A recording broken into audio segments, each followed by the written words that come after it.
एक दिन मैं दक्षिण भारत के केरल के एक मंदिर में गया पूजा करने, क्योंकि मैं उस गांव में व्याख्यान देने गया। तो मंदिर के पुजारी ने कहा, माफ कीजिए, आप अंदर नहीं जा सकते।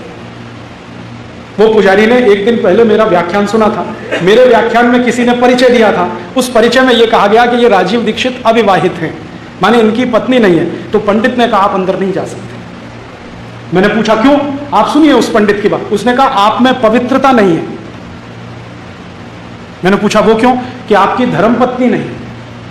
मैंने पूछा ये धर्मपत्नी का पवित्रता से क्या लेना देना है? तो उन्होंने कहा कि पवित्रता मनुष्य में धर्मपत्नी के आने के बाद ही आती है, उसके पहले नहीं आती। उसके पहले उसमें लंपटता रहती है, पवित्रता नहीं रहती। और इतनी गहरी बात उस पुजारी ने मुझे कह दिया।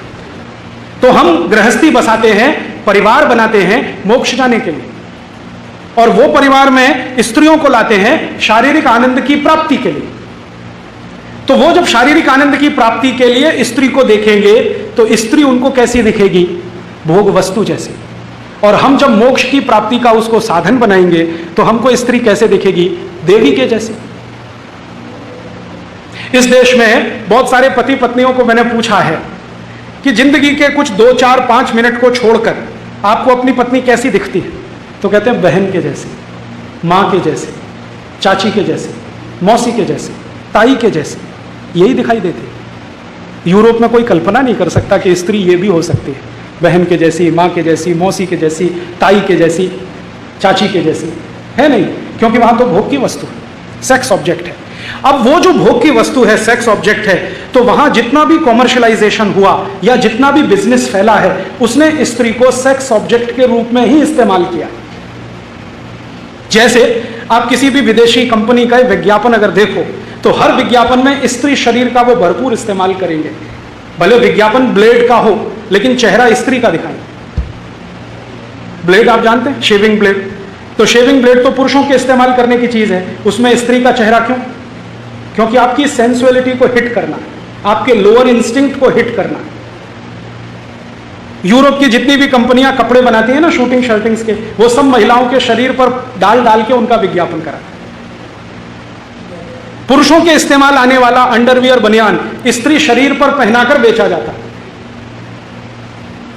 और वहां के जितने भी अखबार हैं, जितनी भी पत्रिकाएं हैं, अगर आप उनको ठीक से पढ़ लें तो वहां के अखबार एक दिन का 1 किलो का होता है, इतना वजन का होता है। 250-300 पन्ने उस अखबार में हो सकते हैं। 3/4 हिस्सा उस अखबार का भरा रहता है वेश्याओं के विज्ञापन से।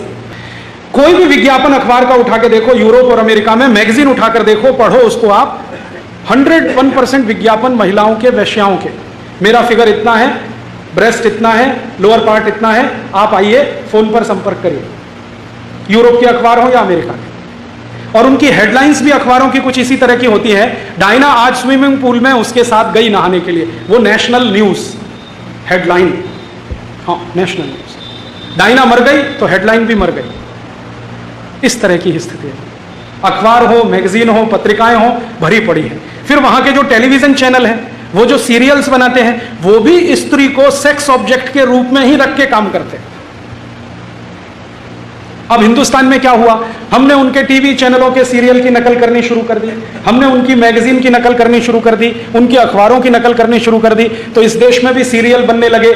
सास भी कभी बहू थी, घर घर की कहानी, तेरी मेरी कहानी, कहीं किसी रोज, पता नहीं क्या क्या नाम, एक ही थीम, एक्स्ट्रा मैरिटल अफेयर्स। सभी सीरियल का एक ही थीम, एक्स्ट्रा मैरिटल अफेयर्स।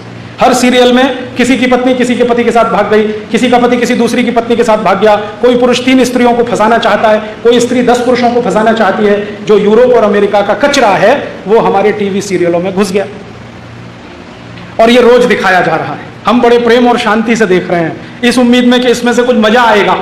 मजा क्या आएगा? थोड़े दिन में आपके घर में यही होने लगेगा, ऐसे ही होने लगेगा। क्यों होने लगेगा?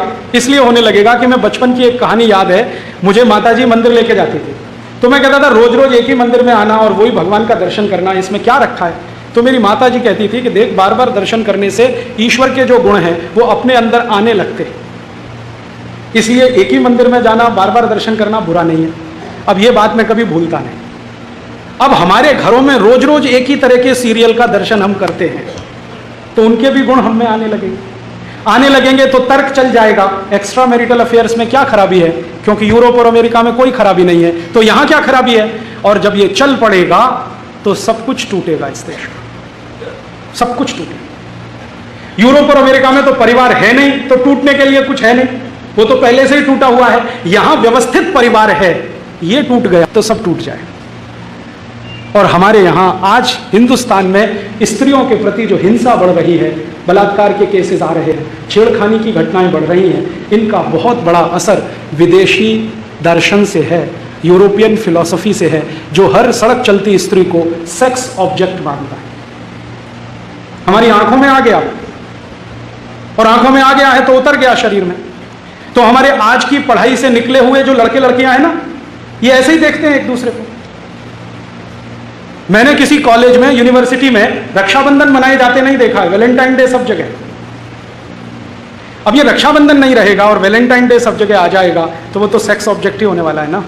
अंतिम परिणाम यही निकलेगा, हर घंटे बलात्कार, हर घंटे छेड़खानी की घटनाएं बढ़ने ही वाली हैं। फिर हम कितने ही कानून बना लें, वो रुकेंगे नहीं।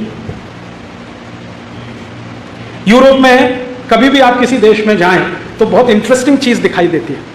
यूरोप में बड़े बड़े ब्रॉथल्स हैं, ब्रॉथल्स माने वेश्याघर।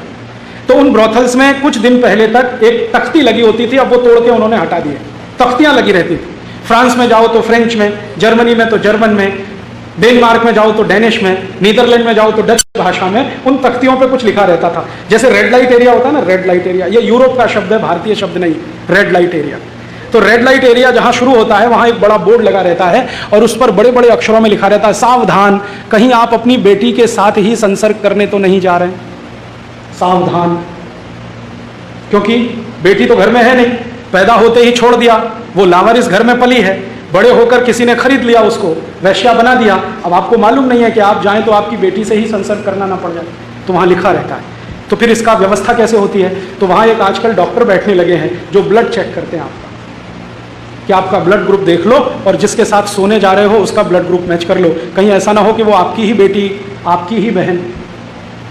इतना गिर चुका है, इतना गिरा हुआ यूरोप, जहां के पुरुष अपनी बहनों से, बेटियों से संसर्ग करने के लिए वेश्याघरों में जाते हों और वहां से कोई हमको ये बढ़ाने आए कि तुम नालायक हो, हम महान हैं। हमने कभी खोजने की कोशिश नहीं की यूरोप की असलियत क्या है।